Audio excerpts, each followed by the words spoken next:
Assalamualaikum warahmatullahi wabarakatuh. Perkenalkan, kami dari kelompok 2. Saya Ainun Nurul Ulufah. Teman saya dengan Nurudi Santoso akan mempresentasikan makalah kami mengenai memahami macam-macam teknik pembuktian validitas.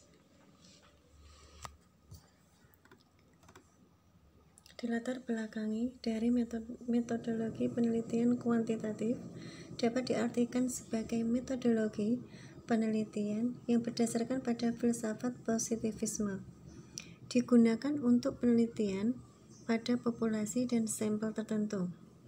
Teknik pengambilan sampel pada umumnya dilakukan dengan random.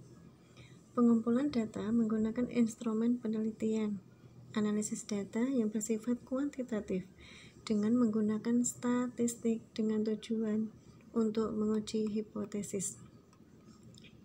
Berdasarkan hal tersebut, dengan metodologi penelitian kuantitatif merupakan penelitian yang dilandaskan pada filsafat positivisme, digunakan untuk meneliti pada kondisi objek yang alamiah, di mana peneliti sebagai instrumen kunci pengambilan sampel sumber data yang dilakukan secara purposif dan snowball. Teknik pengumpulan data dengan triangulasi atau gabungan, yaitu analisis data yang bersifat induktif atau kualitatif, dan hasil penelitian lebih menekan pada makna pada generalisasi. Dari beberapa penjelasan tersebut, maka perlu adanya pembahasan lebih sebagai kebutuhan tentang penelitian kuantitatif, mengingat makalah ini disebut sebagai tugas dari metodologi penelitian kuantitatif.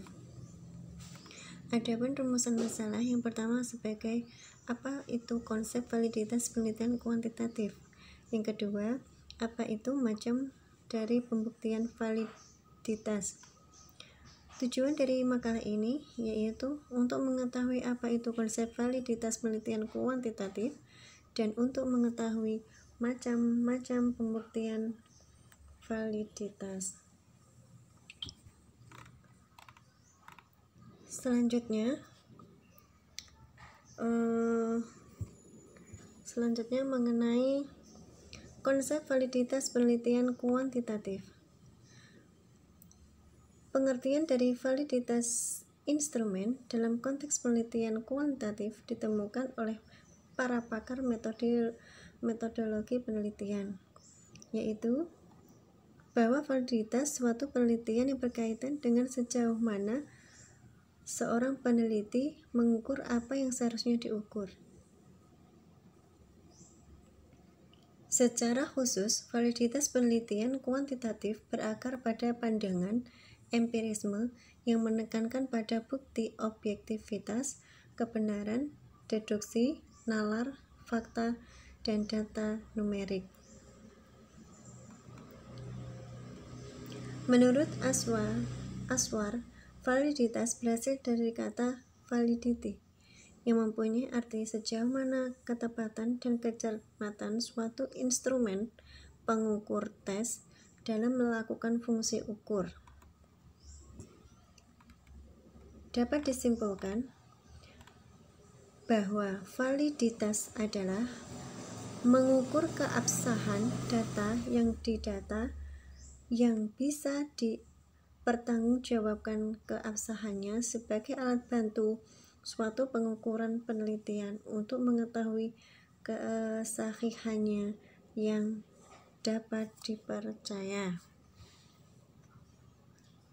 Macam-macam pembuktian validitas penelitian kuantitatif.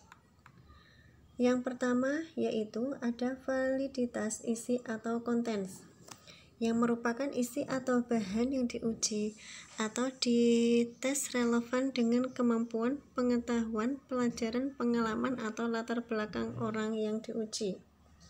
Itu disebut validitas isi kontens.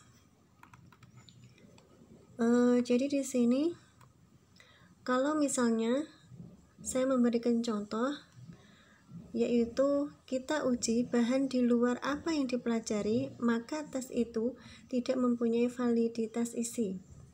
Para siswa sering mengeluh bahwa ujian itu apa yang dipelajari tidak keluar.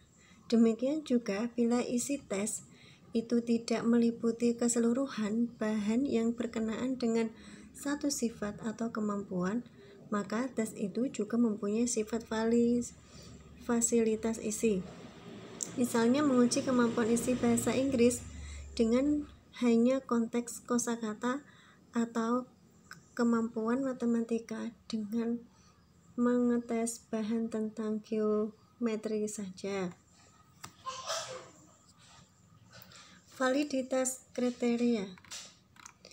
Validitas kriteria di sini yaitu merupakan fokus pada membandingkan instrumen yang telah dikembangkan dengan instrumen lainnya yang dianggap sebanding dengan apa yang akan dinilai oleh instrumen yang telah dikembangkan. Itu disebut dengan kriteria. Sedangkan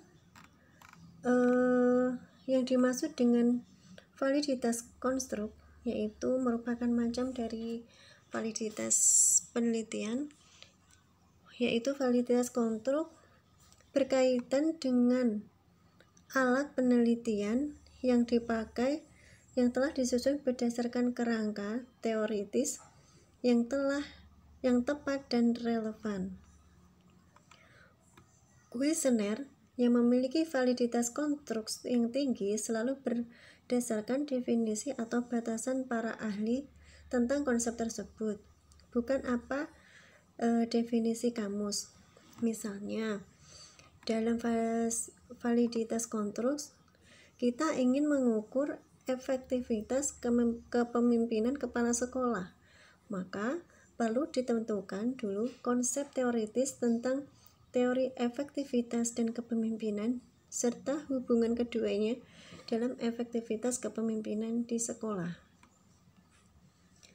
Berdasarkan batasan-batasan tersebut, dapat menyusun butir-butir pertanyaan dan atau pertanyaan-pertanyaan yang sesuai dengan SPSS, item-item kuesioner atau tes yang perlu diukur dengan menggunakan analisis faktor.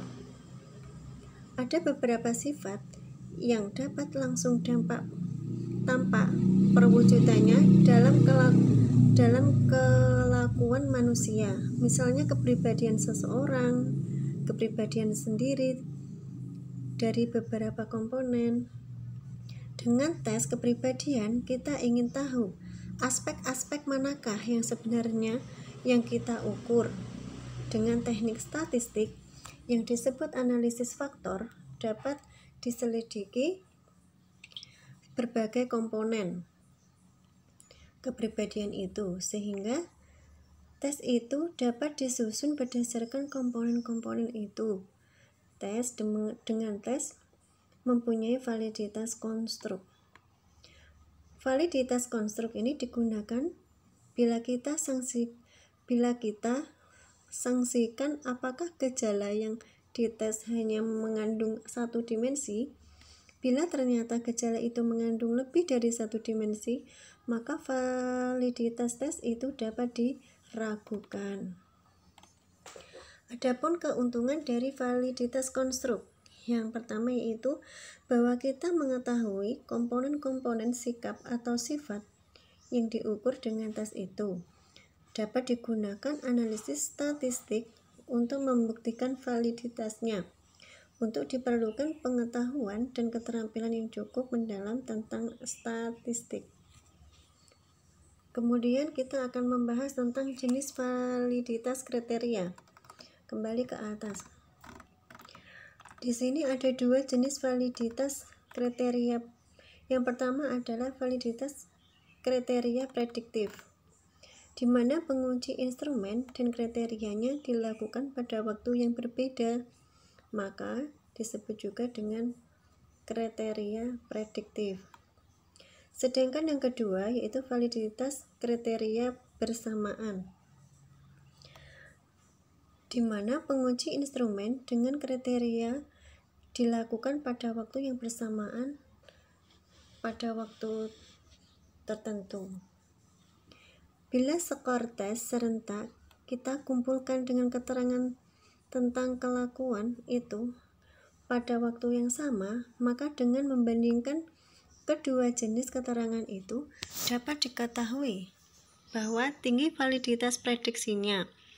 Dengan memperhitungkan statistik, kita dapat menghitung hingga mana tingginya korelasi antara dua jenis data tersebut. Selanjutnya, kita akan mengetahui elemen-elemen yang dinilai dalam validitas isi atau kontens. Yang pertama, mengenai definisi operasional variabel. Yang kedua yaitu representasi soal sesuai variabel yang akan diteliti.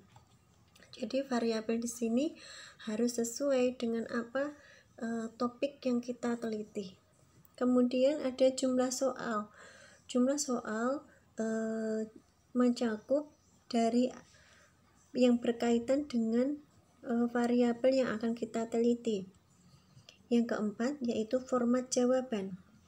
Dari format jawaban, selain soal harus disertakan dengan format jawaban agar lebih valid. Yang kelima yaitu ada skala pada instrumen. Jadi skala perbandingannya bagaimana dari yang terdahulu dan sebelum dan sesudah. Ada skor, mencantumkan skor dari hasil penelitian survei. Seperti itu, itulah elemen dari nilai validitas. Kemudian ada petunjuk pengisian instrumen. Biar supaya lebih jelas dalam pengisian instrumen, maka harus ada langkah-langkah maupun petunjuk. Kemudian ada waktu mengerjakan. Jadi kita harus mencantumkan waktu supaya mengingat untuk data informasi. Kemudian ada populasi sampel, di mana populasi yang akan survei sampelnya yang akan sebagai contoh. Kemudian menggunakan tata bahasa. Tata bahasa di sini harus sesuai dengan ejaan yang disesuaikan.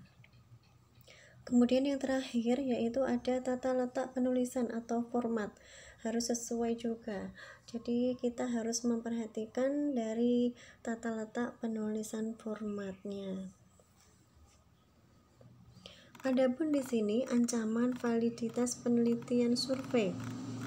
Ancaman yang pertama yaitu peneliti survei yang berkaitan dengan sampel survei yang diteliti sesuai dengan teori-teori dan studi yang terlebih dahulu.